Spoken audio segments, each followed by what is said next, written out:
Nyatanya, setiap orang dari setiap kalangan, mulai dari murid sekolah, mahasiswa, sampai yang udah kerja sekalipun, itu sangat rentan menunda-nunda pekerjaan. Padahal nyatanya juga itu adalah sesuatu yang bisa dilatih.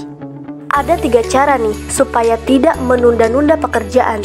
Jadi, tonton video ini sampai habis karena mungkin ini akan sangat bermanfaat buat perkembangan diri kita ke depannya.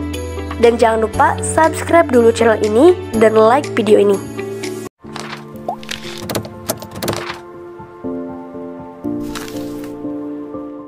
Sebelumnya, kamu harus bertanya dulu nih ke diri kamu, kebiasaan apa sih yang selalu muncul yang membuat diri sendiri selalu nunda-nunda pekerjaan?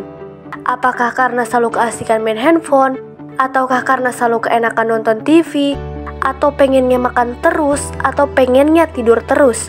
Dengan kamu tahu kebiasaan apa yang muncul di diri kamu bisa lebih sadar apa yang bisa kamu lakukan. Nah, selanjutnya, yang pertama, kamu cek keadaan diri kamu. Kalau kondisi tubuh kamu lagi gak optimal nih, atau energi yang dimiliki lagi rendah, itu pasti akan ngaruh ke produktivitas dan motivasi kamu dalam mengerjakan sesuatu. Sehingga bisa jadi kamu ingin menunda-nunda pekerjaan itu karena energi kamu sedang tidak sebanding atau lebih rendah dengan beban kerja yang akan dikerjakan. Sehingga kamu milih nunda sampai energi kamu seimbang kembali. It's okay jika misalkan kamu ada yang harus dikerjakan, tapi kamu sedang merasa ngantuk banget, kamu bisa ngeset waktu tidur beberapa menit di alarm. Jika sudah waktunya untuk bangun, kamu udah merasa mampu, maka langsung kerjakan. Kalau masih ngantuk dan ngerasa belum mampu ngerjain, maka kamu boleh ngeset waktu tidur lagi, tapi dengan waktu yang lebih sedikit dibandingkan sebelumnya. Misalkan sebelumnya kamu ngeset waktu tidur 30 menit, maka selanjutnya harus lebih kurang dari 30 menit, kalau bisa setengahnya ke bawah, yaitu rentang 15 menit ke bawah. Nah, jika waktu tidur itu habis, kamu masih ngerasa malas, pengennya tidur terus, maka paksakan untuk bangun. Karena rasa kantuk itu pasti hanya nafsu semata, bukan karena kamu benar-benar butuh tidur. Yang kedua, selain keadaan diri yang meliputi energi dan kondisi tubuh, nunda-nunda juga bisa muncul karena adanya perasaan takut terhadap pekerjaan itu. Misal kamu ditantang membuat karya tulis dengan minimal 3.000 kata dengan waktu yang ditentukan. Kamu malah jadi overthinking, mikirin bakal bisa tuntas atau enggak. Akhirnya kehilangan motivasi dan akhirnya lebih milih ke kebiasaan yang membuat kamu nunda-nunda. Misalnya lebih memilih untuk tidur dulu. Jika kamu merasa seperti itu, lakuin aja dulu. Anggap aja kamu sedang menantang diri kamu sendiri dan kamu berjanji akan memberikan self-reward atau penghargaan terhadap diri kamu sendiri jika kamu bisa menuntaskannya. Sehingga cara ini akan membuat kamu untuk terus maju, melakukan apa yang seharusnya dilakukan, mengerjakan apa yang seharusnya dikerjakan tanpa mempedulikan rasa takut.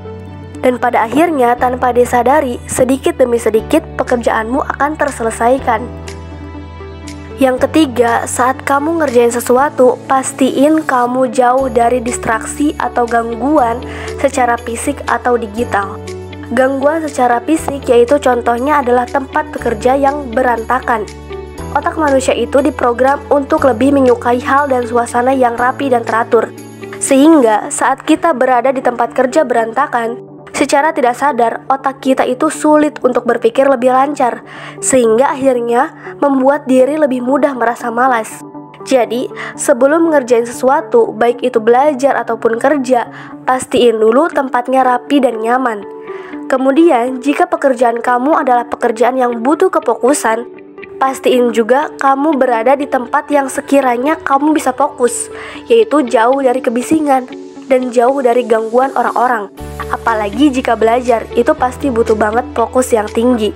Kemudian, gangguan digital yaitu biasanya notifikasi. Kalau kamu ngerasa fokus kamu selalu mudah teralihkan saat ada notifikasi muncul dari handphone kamu, lebih baik off-kan dulu sampai pekerjaan kamu rampung atau selesai.